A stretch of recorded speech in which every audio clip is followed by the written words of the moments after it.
Hi guys, this is advocate Ukhsar Ahmad and welcome to my channel learn law. Friends, एक व्यक्ति ने एक छोटा सा लोन लिया 2 लाख रुपए का।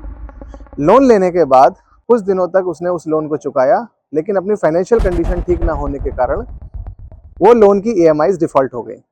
लोन की ईएमआईज जब लगातार डिफॉल्ट होने लगी तो उस व्यक्ति ने एक अपना क्रेडिट कार्ड स्वाइप कराया, जिससे उसने 80-90 हज़ार रुपये लिए और उस लोन की ईएमआई चुका दी। अब जब क्रेडिट कार्ड की मिनिमम ड्यूज पे करने का वक्त आया या उसकी पूरी पेमेंट करने का वक्त आया तो फिर पैसों की किल्लत हुई।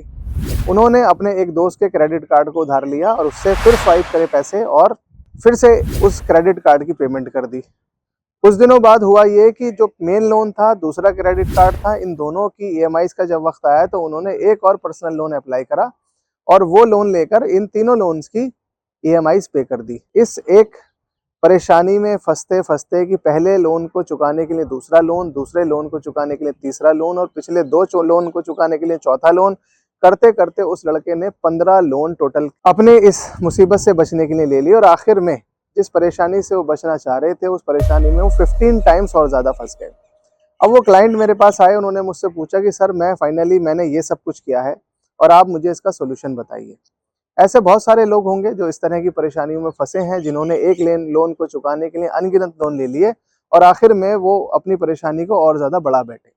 आइए मैं आपको इसका लीगल सोल्यूशन बताता हूँ कि सबसे पहले ऐसे वो लोग जिन्होंने कोई भी एक लोन लिया है और उन्हें लगता है कि उनकी फाइनेंशियल कंडीशन नहीं है लोन को पे करने की, तो आपको ईएमआईज को डिफ़ॉल्ट होने के बाद किसी नए लोन को लेने की ज़रूरत नहीं है।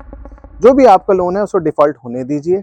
उसका 1 महीने, 2 महीने, 3 महीने उसका डिफ़ॉल्ट होगा। डिफ़ॉल्ट होने के बाद उस लोन को बैंक एनपीए कर देगा और एनपीए होने के बाद ऐसा नहीं है कि आपकी ऑटोमेटिकली कोई अरेस्टिंग होने जा रही है या आपके घर की कोई नीलामी करने जा रहा है। आपका लोन चाहे 50,000 रुपये का है या वो 5 लाख रुपए का है या वो 20 लाख रुपए का है, किसी भी लोन के डिफ़ॉल्ट होते ही आपके ऊपर कोई ऑटोमेटिकली कोई बहुत बड़ी परेशानी नहीं आने वाली है। ये ध्यान रखिए, कोई भी बैंक डायरेक्टली किसी भी बोरोवर के ऊपर केस फाइल नहीं करता है। हर बैंक ये चाहता है कि कोई भी उसका बोरोवर अगर लोन को डिफॉल्ट करता है तो उस लोन को बिना कोर्ट जाए अपने बोरोवर से उसकी ईएमआई या उसका पूरा लोन वो ले ले। क्यों? क्योंकि हर बैंक का एक प्रोफाइल होता है मार्केट में और बैंक ये चाहते हैं कि उन्हें भी बहुत ज्यादा केसेस अपने लोन्स को रिकवर करने के लिए फाइल ना करने पड़े। अगर किसी भी बैंक को बहुत ज़्यादा केसेस फाइल करके अपने लोन्स को रिकवर करने पड़ रहे हैं तो ये उनके लिए भी एक प्रॉब्लमैटिक इशू है। इसीलिए बैंक क्या करते हैं, थर्ड पार्टी रिकवरी एजेंट्स को एंगेज करते हैं और वो रिकवरी एजेंट आपके पास आते हैं और आपसे पैसे का मुतालबा करते हैं, यानी कि पैसे की रिकवरी के लिए फ़ोन करेंगे, पर्सनल आपके घर पर विजिट करेंगे और आपके वर्क प्लेस पर भी वो लोग कभी कभी आ जाते हैं। लेकिन इन सब चीज़ों से बिल्कुल भी घबराने की ज़रूरत नहीं है, क्योंकि इन सब चीज़ों का सोल्यूशन है। ये जो रिकवरी एजेंट्स हैं, इन्हें कैसे हैंडल करना है, इसके लिए ऑलरेडी मैं अपने चैनल पर वीडियोस अपलोड कर चुका हूं, उन्हें आप देख सकते हैं। अब सवाल यहाँ पर ये आता है कि हमने एक लोन को चुकाने के लिए 15 लोन कर लिए, अब करना क्या है? तो देखिए, सबसे पहली बात है कि अब आप 15 लोन अगर ले चुके हैं तो अब आपको 16वां लोन नहीं लेना है। पहले इस प्रोसेस को यहीं पर रोकने की ज़रूरत है। जो 15 लोन आपने ले लिए हैं, अब आपको उनमें से किसी की भी ईएमआई नहीं पे करनी है, क्योंकि आपके पास पैसे नहीं है देने के लिए। जो भी आपके लोन हैं, आप उनमें सबसे पहले उन छोटे लोन्स को चुनिए। वो छोटे लोन जो हमने 50,000, 80,000, 1 लाख रुपए के आपने लिए थे, और उनमें आप बैंक कंपनी से बात करिए, रिकवरी एजेंट से बात करिए और उन्हें अपनी पूरी परेशानी के बारे में बताइए।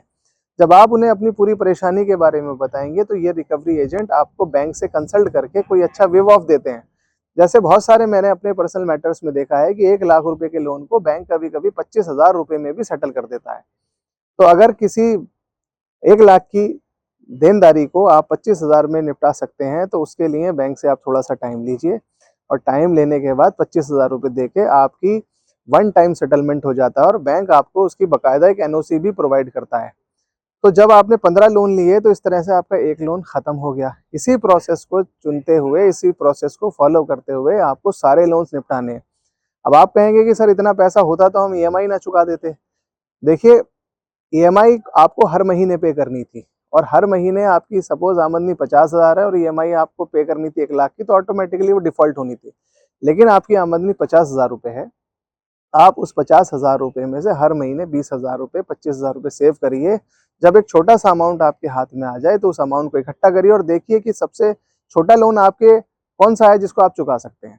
तो सबसे छोटे लोन को चुकाइए। इस तरह से धीरे धीरे धीरे करके आप अपनी लायबिलिटीज को निपटा सकते हैं और लास्ट में उन बड़े लोन्स को भी चुकाइए जिनको आपने डिफॉल्ट कर रखा है। इस बीच में अगर आपके ऊपर कोई कानूनी केस होता है, कोई लीगल नोटिस आता है, कोई कोर्ट से नोटिस आता है, तो अपने किसी भी एक अच्छे कॉम्पिटेंट एडवोकेट से कंसल्ट करिए। आप हमसे भी बात कर सकते हैं।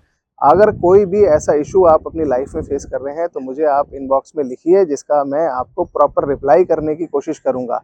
आई होप आपको ये वीडियो समझ में आया होगा कि लोन से बचने के लिए आपको और लोन लेने की ज़रूरत नहीं है, बल्कि लोन से बचने के लिए आपको एक अच्छे कंसल्टेंट की ज़रूरत है। आई होप आपको ये वीडियो समझ में आया होगा। इसके बावजूद कोई क्वेश्चन आपके माइंड में है तो आप मुझे इनबॉक्स में लिखिए, जिसका मैं आपको टाइमली रिप्लाई करने की कोशिश करूंगा। लास्ट में मेरी आपसे रिक्वेस्ट है कि अगर आपको मेरी वीडियो अच्छी लगी हो तो प्लीज़ इसे लाइक, शेयर, सब्सक्राइब करें। Thank you.